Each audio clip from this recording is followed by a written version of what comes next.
Welcome back to What Arty Noobs with General Disturbance. This is the M53 M55, the Tier 9 American SPG. We're located on the southwest spawn of Live Oaks, and it's under the command of M. Drew of MSRVZ clan. Now, he had a replay sent in just recently. In fact, it was 2 replays, but it went into 1 video. And he's decided to send in another one as well, because he does have good games every now and then.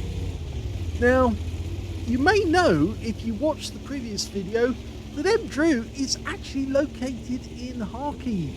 Yes, he's actually in Ukraine, and unfortunately, he's receiving the real variety of artillery, unfortunately, from, well, not so welcome invaders.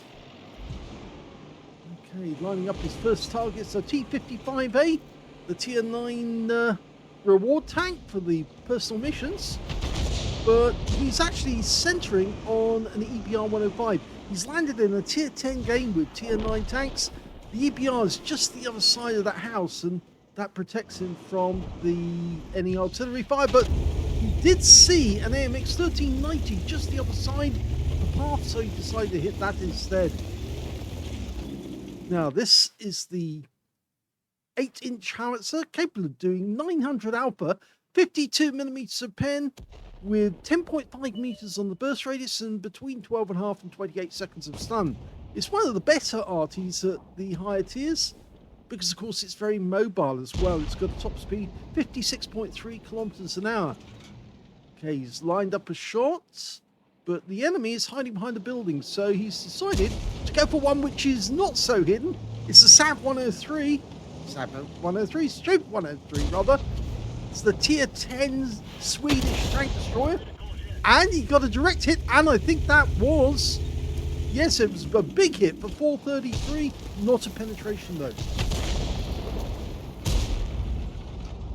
Okay, the enemy's decided to come across the gap in force. Standard reload for this Arty is 40.27 seconds. He's got 32.67, so he's actually reduced it by 8 seconds. It's not the only one who's targeting that area. There's another M53, M55 on his team, and he's also looking in the same direction. And from the looks of it, both the Arty players are top Arty players. In other words, they both have purple or blue ratings. He splashed the T30 for 380, and our teammate just fired another one in. You'll see the T30 was stunned. Unfortunately, he's just taken out our, or was it him? No, it's the Skoda who actually got the kill on the Object 430U. But we're almost ready to shoot another one. 2 enemy tanks together there for a brief moment, but rounds out the T30, direct hit, a solid hit, 297. Well, we've got to get out of here now, escape and evade, because the enemy's just getting too close. And I'm hoping that the M53, M55 on our team also recognises that, and he doesn't stay behind, otherwise he's going to also be in trouble. I think he is moving. Yes, he's coming this way. Definitely coming this way. So we're going to go down into the dip. That should give us a little longer. The Leopard prototype coming back, a Heshbarn who just got hit, and another one who's on the hill ahead of us. But he should be able to snipe at the cap area if the enemy decides to try and shoot this way. Okay, 277. Oh, that was a kill!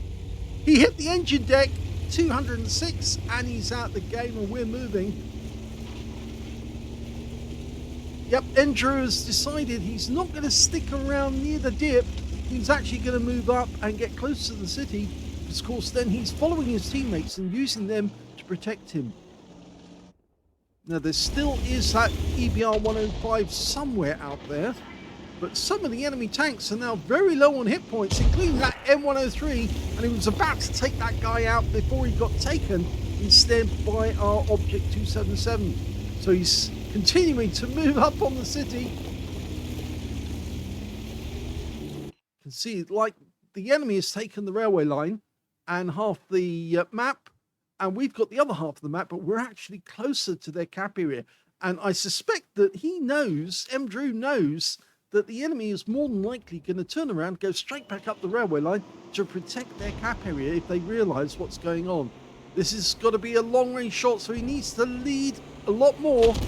Yeah. Whenever you see a fast-moving tank like that, give it a bit extra on the lead, otherwise you will miss because they move so quick. It's like if you're seeing a tank that's going downhill, you've got to give it a bit more extra on the lead just to make sure that you compensate for their increased speed. He's still waiting for the shell to go in. We've lost sight of the target, so he's obviously waiting. Okay, he's gone back to the firing position. Tank destroyers normally go to that building. It's good cover for them. There was a strip 1030 there earlier. Okay, looking towards their cap. We can see one of the enemy did turn around. The Skoda was right down the other end of the map, if you remember earlier. And now he's actually gone back. And that one fell short. A good position to go into is one of these dips, actually. The enemy can't see you until they get really, really close. You almost have to get within spotting range or proximity in order to get shots on you, because they can probably see the tracer coming out of the dip, but they don't know where in the dip you are. Okay, well, he's guessing where the enemy might be. At the moment, he's going to wait.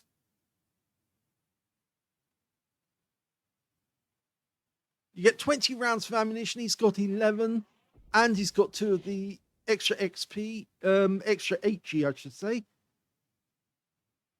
We do have 2 tank advantage at the moment, but the enemy Arty has obviously moved south because the Wizzy 111 Model 5A is near their cap and he hasn't found them. So the Arty must be a bit further south, somewhere between the gap and their cap area. Back chat 25 ton, looks about right. Rounds out. Good shot. Yep, that was a critical hit, so he did actually hit the back chat, but I wouldn't go too close to the edge because even he has a good spotting range, even as medium tank.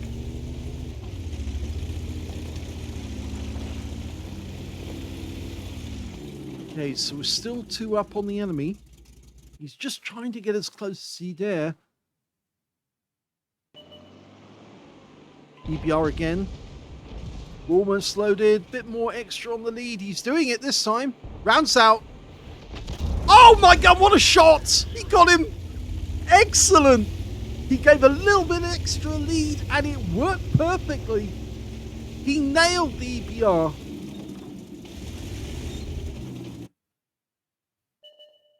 Obviously, he couldn't hear my suggestion, but he obviously knew exactly how you do it.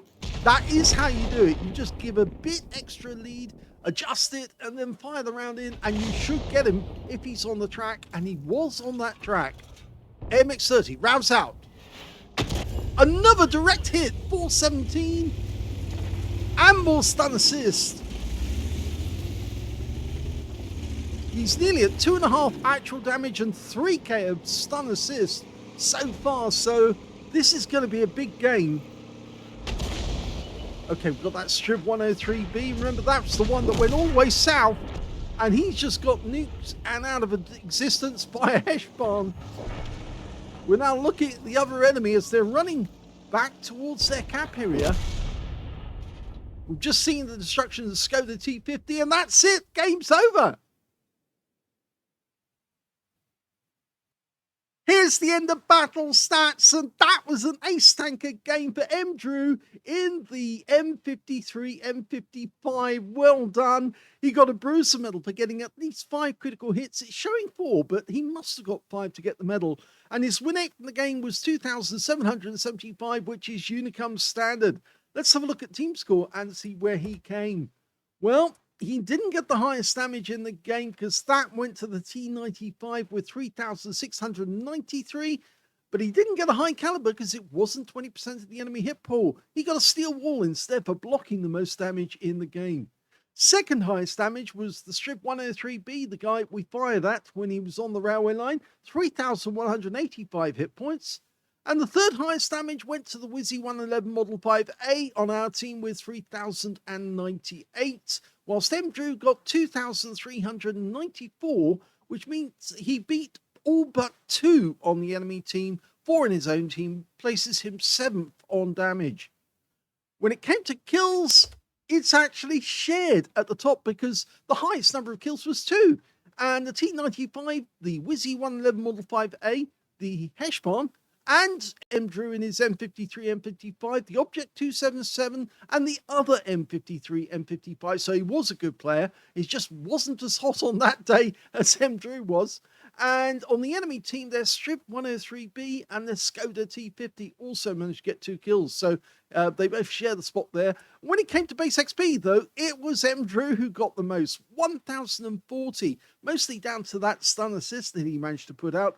1,020 went to the T95, 883 went to the Object 257, and yes, the T95 and Drew were the only 2 who managed to get over 1,000 base in that game, so they really excelled, and I think that's down to the huge amount of stun assists they managed to get, and of course with the T95, he was blasting away at the enemy with that huge amount of damage he managed to get in the game as well. So yes, I think it was the stun assist that really made Drew score higher than the T95. He fired 10 rounds in the game, but he got 5 direct hits, none of them penetrated, but he did get 9 splash. Damage of 2,324, all of it at more than 300 meters. Damaged 6 of the enemy, killed 2, and did 3,026 hit points of stun assist off 7 stuns. On a premium count, he actually earned 51,616 credits from the game, and he also took away 5,460 experience points, and he got a mission completion in there as well. So excellent game. He actually did exceptionally well because he did the right things at each stage. When the enemy was getting too close to their cap area, he moved, he relocated, he found a new firing position from where he could actually get shots on the enemy, and he followed his teammates and put the teammates between him and the enemy, just in case the enemy did push. He would have somebody who could actually help him and respond. And he just kept pumping those rounds in. Of course, he got one, well, he says he got a couple of brilliant shots. I think he did, but I think a lot of his shots were good. But I think the one that really excelled was the shot that he made on that EBR, because he nailed that guy in mid-move. And of course, anyone who nails an EBR 105 gets my appreciation, mainly because they take out one of the biggest pests to Arty in the game. So I hope you enjoyed that replay. I'd like to say as well, Drew was very appreciative that all the What Arty Noob members who've been watching our videos have actually been indirectly contributing to helping Ukrainians. Because, of course, as you know, we've been sending large amounts of money to the charities, both that actually help the refugees and also to help the war effort, because we've provided money for thermal sites.